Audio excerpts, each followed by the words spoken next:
এই হচ্ছে আমি। আর আমি যেখানে দাঁড়িয়ে আছি আপনারা দেখছেন আমার পেছনে পাহাড়। আসলে আমি পাহাড়ে আছি এবং এমন একটি জায়গা দেখাবো যেটি আপনাদের কাছেও অনেক ভালো লাগবে। আসলে ছোটোবেলা থেকে আমি অনেক পাহাড় ভ্রমণ করেছি, পাহাড়ে উঠেছি, অনেক পাহাড় দেখেছি।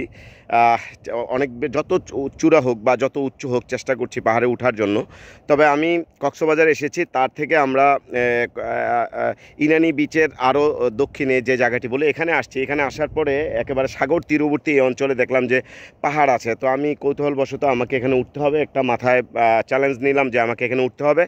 তো এটি সবচেয়ে বড় পাহাড়। আর আমি এখানে যখন চিন্তা করলাম যে পাহাড়ে ওঠার কোনো না কোনো গতিপথ আছে, আমি আসলাম এবং এসে সেই গতিপথ পেলাম। গতিপথ পেয়ে তারপরে এই পাহাড়টিতে উঠলাম। অর্থাৎ আমার পিছনে যা দেখছেন এটি কিন্তু সমতল ভূমি না, এগুলো হচ্ছে পাহাড় যদি আপনাদের দেখায়। আর আমি মজার কিছু দৃশ্য আপনাদের দেখাবো।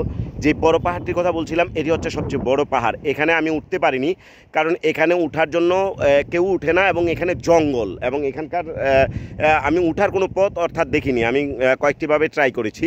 তবে এই পাশের যেই পাহাড়, কয়েকটি পাহাড়ের যে উঁচু স্থান সেখানে উঠেছি আমি। যদি এই পাহাড়ের স্থানগুলো দেখাই, এখন আমি সমতল ভূমি দেখাবো, আমি আপনাদের দেখাচ্ছি। এই হচ্ছে আমার পেছনে কক্সবাজার, হ্যাঁ, পৃথিবীর দীর্ঘতম সমুদ্র সৈকত যেটি এই কক্সবাজার। এটি হচ্ছে টেকনাফের একেবারে যে সাগর তীরবর্তী পথ। আমি যদি আবার দেখাই, এটি হচ্ছে সবচেয়ে উঁচু পাহাড় এই জায়গার মধ্যে, অর্থাৎ এই জায়গায় যতগুলো পাহাড় আছে সবগুলোর মধ্যে সবচেয়ে উঁচু। আর এই জায়গাটি হচ্ছে এই যে আমার পিছনে দেখছেন, এটি হচ্ছে কক্সবাজার, যেটি পৃথিবীর দীর্ঘতম সমুদ্র সৈকত। আমরা হচ্ছে পতেঙ্গা যেটি বলে টেকনাফ যাওয়ার জন্য যেই গতিপথটি, সেই গতিপথের একেবারে সাগর তীরবর্তী এই অঞ্চলে আছি।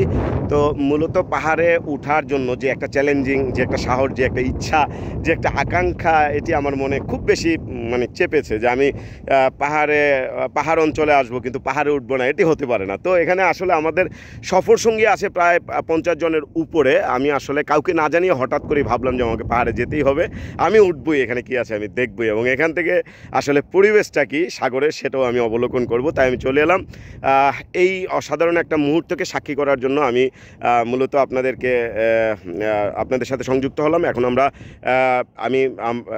আমি ফ্রন্টের সামনের যে ক্যামেরা, সে ক্যামেরা আমি চেষ্টা করব সাগর পাড়টা দেখানোর জন্য। ধন্যবাদ।